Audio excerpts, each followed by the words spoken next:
Small business is about courage, risk-taking, independence, and we small business owners are survivors. Everybody has an idea for a business, but how do you take that idea from mind to market? This is the place to learn. Small Business School with Hattie Bryant. It's a new kind of school. Together we'll learn about business from the inside out, from the people who've done it. We'll meet the men and women who are today's pioneers and quiet heroes. Their lives are the textbooks. Our classroom is the world. Small Business School is made possible by support from IBM. We're not just for big business anymore. At our website, built just for you, discover how technology can move your business forward. When it's your business, everything matters. IBM. And the United States Postal Service, delivering the promise to America's 23 million small and growing businesses. We're where you live your life. We're where you run your business. Hi, I'm Hattie Bryant, and this is Small Business School, the place to be if you want to learn how business works from the inside out. Business owners themselves explain how they create products and bring profits to the bottom line. When you met Charlie Wu here a few years ago, his Los Angeles-based toy manufacturing company was doing $10 million in sales. Since then, he's added products and tripled his size. It takes a lot of hard work and perseverance and stubbornness in sometimes. If you believe in something, you have to go at it until you get what you want. Congratulations, Charlie. We hope you have a computer in the room where you're watching TV. Come online now to smallbusinessschool.org to learn more from Charlie and the hundreds of small business owners we've studied here. Bob Orenstein's International Wine Accessories happens to be located physically in North Dallas. But with mail, phone, fax, and the internet, most of Bob's customers don't even know where he is. They just know he has what they want. This is the top-of-the-line, most aesthetically pleasing, as well as functional glass made today. This glass is for Pinot Noir. You would only fill it up to about here. This glass is for Cabernet Sauvignon. Notice the difference in the design. Right. Funny, I didn't know it mattered. A bowl such as a Pinot Noir, the wine is more delicate, so you need it to open up so you can get the full nuances of it. One college course in wine tasting, and Bob Orenstein was in love for life. His hobby became his business when he quit his job running the tax department at American Airlines to become an entrepreneur. That's it. Pops it out. I think I was an entrepreneur, born to be an entrepreneur. I was the oldest child. I was the one that was always responsible. I was, when I was younger, I would sold Army Navy clothes, surplus when it was hot in the 60s. I was always, inventing things. I was always involved with moving forward and doing different things in life. And I never really fit in the corporate culture. I succeeded. I moved up 4 or 5 times at American Airlines, had a good job, good reviews. But, sometimes in your heart, you don't belong. I never belonged in the corporate world. The first thing I'd like you to do is I'd like you to just pick up this glass, swirl it a little bit, and try to smell the aroma. Okay, now I want you to try the other glass. Okay, this is the one that's made for this wine. Remember, a Pinot Noir is a very elegant. It's somewhat fragile. It's got a very nice bouquet to it. Now. Oh, it does notice, smell different. It does, doesn't it? It smells more open. It smells more like and it comes up. floral. The bouquet comes up. The floral nature of it. It really does. What started in the spare bedroom of his condominium in 1983 now generates $18 million in sales, employs 20 people while outsourcing printing, database management, and catalog design. Awesome Friday. Awesome. My dream was the American dream. I was going to start this business, and within several years, I was going to make $1 million. Okay, what happened? Well, to my, dismay, I found that I had to work. I went from 65 hours a week to 85 hours a week. I did everything, from packing boxes to typing the invoices. Remember, back in 1983, 84, there was no computers. We just used typewriters. Right. I, did all the ordering. I answered the phone. As a matter of fact, The phones were in my bedroom, so we had the 800 numbers come in. I'd wake up at 3 in the morning, 4 in the morning. I know whatever, phone would ring, pick it up. IWA. It was almost insane. Your wife's saying, "Wait a minute, I'm trying to sleep." No, my wife was very supportive in those days. Extremely supportive. So it was like their phone rings and you're excited because it's an order. That's exactly it. In those days, we were lucky if we did $2,000 a week in sales. All right. Lucky. All right. Your wife was very supportive. Let's talk about that, because when you cut loose from this job, that was an income that went away. Right. We had to live off her income and my savings. Okay. And what that meant is, for a period of about 1 year before I left to about 1.5 years after I left, I did no clothing shopping. We never went out to eat. We went on no vacations. We did absolutely nothing but work. My wife's free time was go to work, come home, work with me. And we did that 7 days a week for several years. So you started with your savings. Basically started with my savings, borrowed money from my father and my brother, and in addition, I sold my coin collection. The growth points. How long did it take you to get out of the condominium garage? Yeah, the story on that is it took us about a year and a half, 2 years to get out of that. And the reason we got out is our neighbors called the city because we had 40-foot trailers rolling down over their front lawns, and they were a little upset. So we were... So you were having product delivered to your garage? Absolutely. Okay. And they come in 40-foot trailers. You took what you could get. And, we had no forklifts in those days. We just had a little dolly that we bought at Sam's for $29.95, and that's how we did it. The retail business is strictly mail order, but 1/3 of the sales come from wholesale distribution to wine stores, gift shops, hotels, and restaurants. Actually, I started out and I wanted to be a wholesaler. I wanted to sell to wine stores, different corkscrews and glasses and different accessories. However, when I started this, I left the corporate world, put my 3-piece suit on, went to do my little flip chart presentation for one of the largest chains in the Southwest, and 3/4 of the way through the presentation, they said to me, "Well, this is all fine and dandy, but we got to be honest with you. Our attitude is, if they don't have a corkscrew, let them buy a screw top bottle." I panicked. I said, "Oh my God, I gave up my job, and these guys don't care."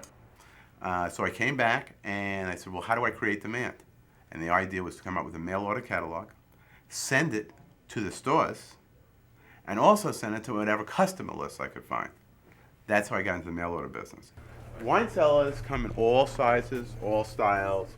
This one will hold approximately 520 bottles. Bob, who's got 500 bottles of wine? Most people. Most people, not me. So is this a hobby? It's a hobby and a lifestyle. And that's the difference of this business versus most businesses. We're not selling a product. We're helping sell a lifestyle. And these are the props to go with that lifestyle. So it's like when I have company, I want to impress them with my vacuum seal or Exactly. my fancy glasses or my screw pull that costs a couple $100 Right, bucks. but remember, this is functional also. Yeah, I use That's it. the difference. Okay, now, again, the demographics. Is this a baby boomer thing? The demographics that we've found through our studies is that generally it's a baby boomer thing. It's for people between 35 and 55. And the people that are spending the money on wine cellars, on expensive glasses, tend to be 45 to about 52 is the range. And you're right in the right place because that's where we all are. That's exactly it. That's where we all are. Now, what's this up on top?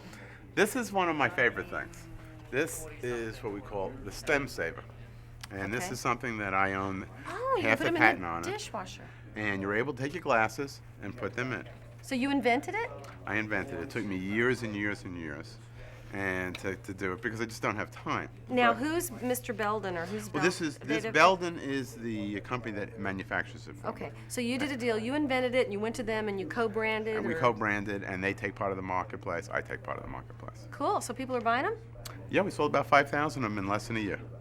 That sounds like a lot. It is a lot. Oh gosh. Thank God we have some successful products. Some are, some aren't. Well, isn't that the way it is, though? That's You've got true. pages and pages, and some work, and some Exactly. You throw it Except out the there. ones that you invent, you spend 10 times the amount of money inventing them. That's why sometimes it's cheaper to buy a product and not take the risk. Well, but if it bubbled up out of your head and out of need, that's another thing. Do you think because you and your wife needed it, all your customers needed it? Exactly. And that's how a lot of this stuff came about. It's to fulfill a need. We find that frou-frou products that don't serve a need don't sell very well. They need to be functional. If they're functional and beautiful, they do better than beautiful or just plain functional. International Wine Accessories has a database of 400,000 customers and will mail 3 million catalogs in a year. The inkjet on the outside, how is that saving you dollars in the printing process? Well, the inkjet allows us to print only twice a year, and each time we print 7 to 8 covers simultaneously.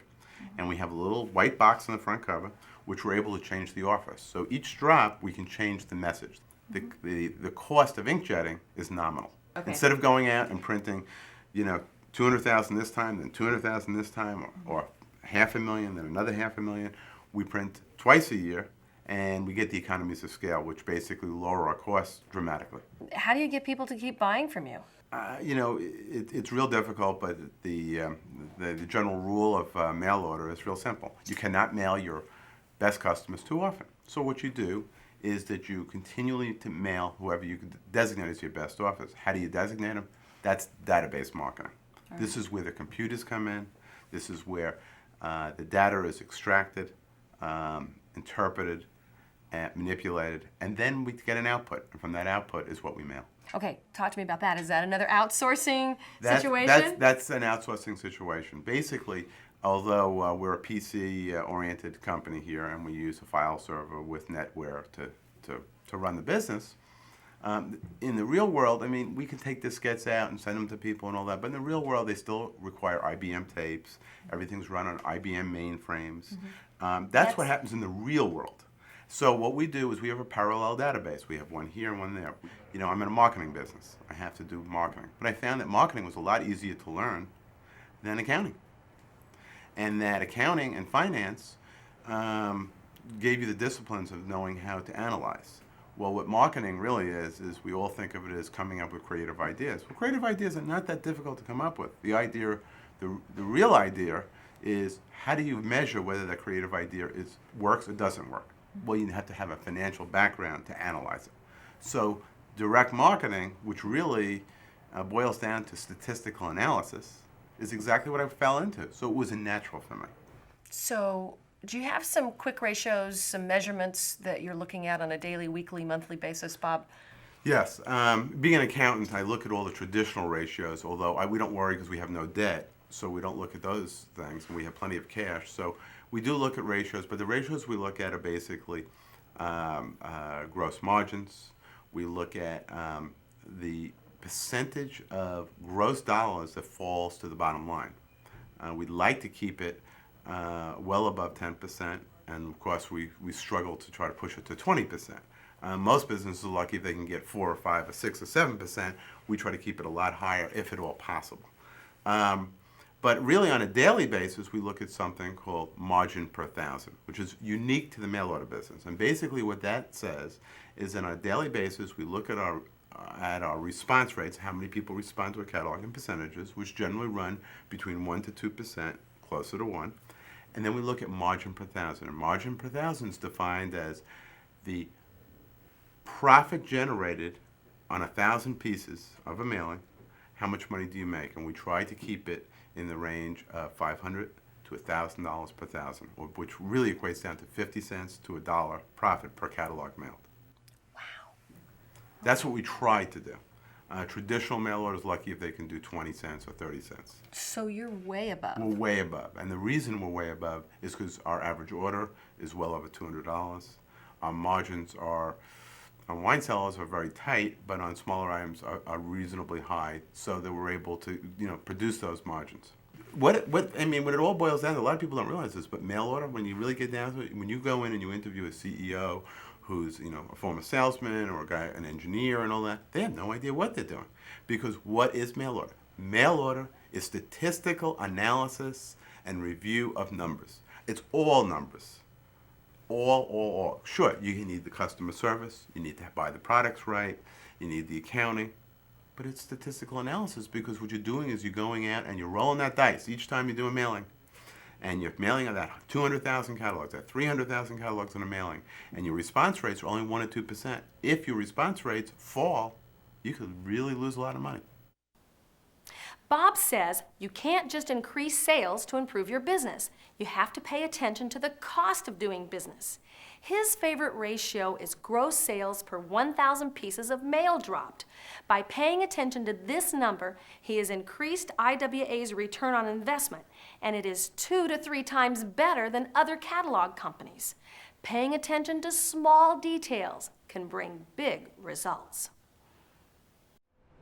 Pappas Steakhouse in Dallas is part of the Houston-based Pappas Brothers restaurant operation and is one of Bob's wholesale customers.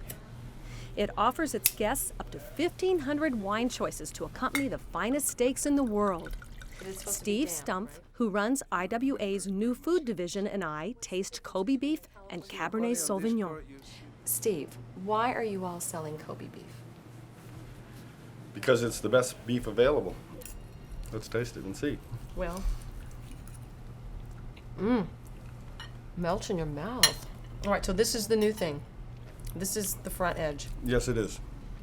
You know, people are looking for the ultimate in beef, and I think this is it. We have wild boar ribs. We have special smoked salmon that's brought in from a very, very small place in Maine.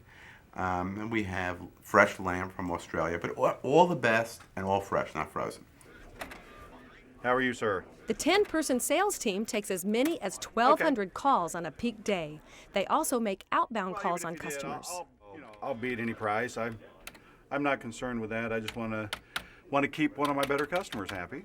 This is David Russell, our sales manager, and our ACD traffic control manager. Now, what does ACD stand for? Automatic call director. It takes all the calls that come to the building and distributes them evenly between all of the representatives. They all have an equal chance of making commission on a sale.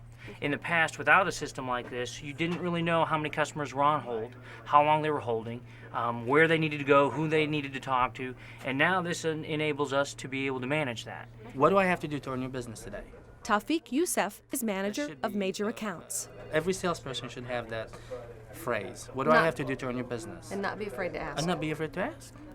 And you have to ask more than once, twice, 3 times, 4 times, sometimes. So you have to bounce back, and you have to not get bounce back. discouraged. And if someone hang up on me, say I'm not interested, I do call them back. So you don't It give never up. bothers me. Why did you hang up on me? There are times when you have expectations, you get surprised. Yeah, I mean, you know, when UPS went on strike, I mean, it was, I could have been extremely devastating because 90% of our boxes went out UPS. So we had to find an alternative, and the only alternative, not the obvious alternative, the only alternative was the post office. Did it work? Did it work? It was a miracle. Not only did they not lose hardly any boxes, their delivery times on their priority packages, which is what we use, was as good, if not better than UPS. Their damage rate was less than UPS, and guess what? The cost of shipping was less, and they gave you free boxes. The thing is, what we all need to do with any supplier, and this is, I mean, you're the guy with the sharp pencil, you're the CPA, we all need to be checking our suppliers all the time, right? That's true. Just by asking your vendors to rebid, you'll find the prices will go down. Ah. So in '83, you started this business, but you said to me out when we were walking around that it really wasn't until 1996. That's 13 years until correct. you really felt like you could pay yourself fairly. Well, basically what happened was that in year one, we did $100,000 in sales and lost $140,000.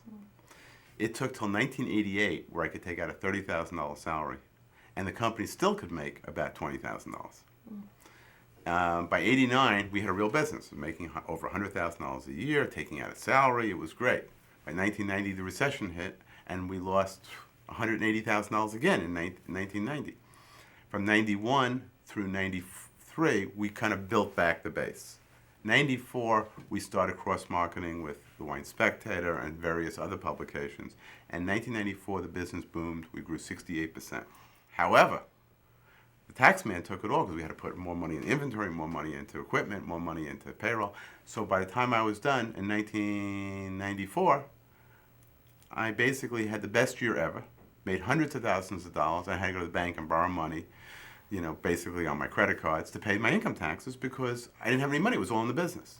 It took till 1996 where the revenues from the business didn't have to all go back in, and I could take money out for myself. So it took till like 1996 till I had more than $10,000 of my own money in the bank that was not set aside for mortgage or this or that. I mean, I actually had some money. I think that, you know, your business people are optimists, that we trudge on regardless. You know, it's almost like, I always put it like, you know, going through a blizzard. You're probably going to freeze to death. You're probably going to die before you get over the other side. But why give up? It wasn't better being so optimistic as that this was the only path to take. I was just going forward because there was no turning back. And it worked. And I think that you get all the way to the point where you really start making money, and then it's time to reevaluate again. So what is it that you think you've learned in your 16 years of running a business? Well, I think what it boils down to, unfortunately, is that after all these years, I seem to have more questions than answers. 10 years ago, I thought I had all the answers. Now I'm got more questions than answers, and I'll be honest, I'm starting to get to the point where I'm not even sure what the questions are anymore. What is it that you really want these 400,000 people on your mailing list to have? What is it that you want to give them with Kobe beef and this smoked salmon? I want to give them a life experience. I want to give them a lifestyle. I want to give them what I'm looking for. Something new, different, exciting, something unusual, something they would not have found if I didn't put it in front of them. And that's what a business is all about, creating and maintaining customers. Right? Absolutely. To add your name to the catalog list, call 1-800-527-4072.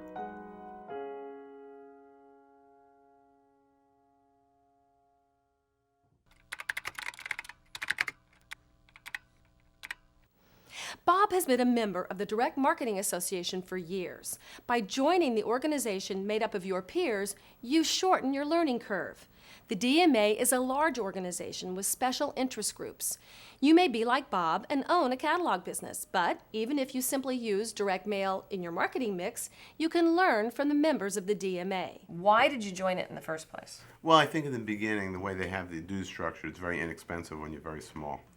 And I felt, coming from a CPA type background and being, you know, in the corporate world, I felt that I needed to align myself with a professional organization to get help, to get advice, and to get some support.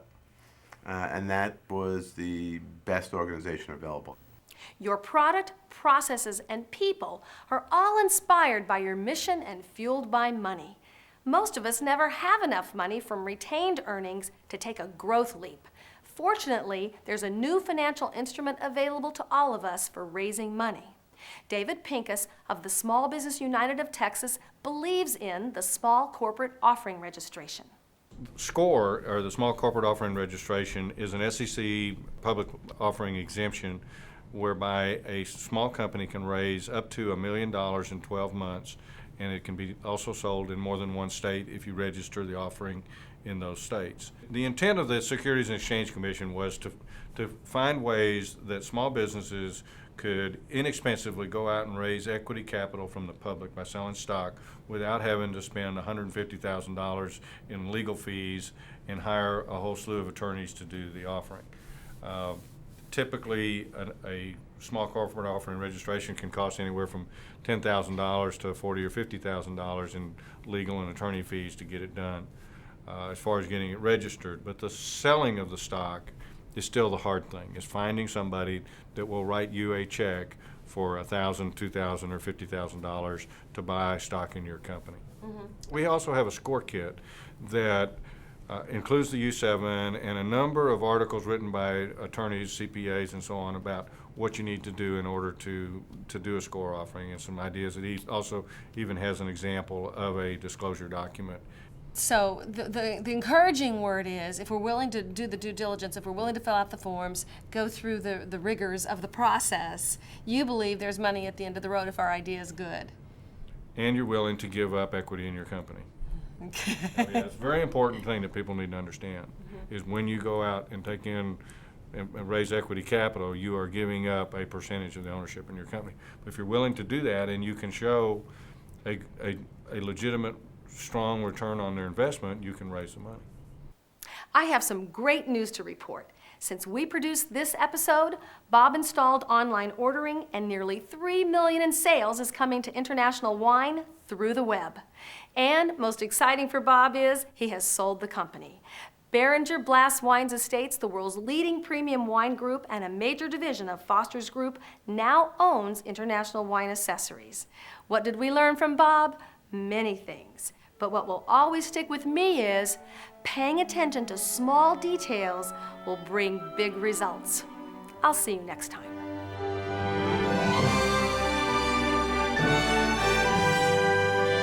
Small Business School is made possible by support from IBM. We're not just for big business anymore. At our website, built just for you, discover how technology can move your business forward. When it's your business, everything matters. IBM.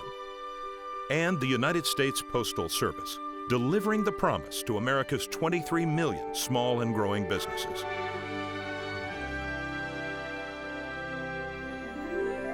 If you want to learn more about starting, running, and growing a business, come to our website, smallbusinessschool.org. There are streaming video and interactive study guides. The only way we can compete with big business is to be faster, smarter, and better. We are the engine of the American economy. We create the jobs.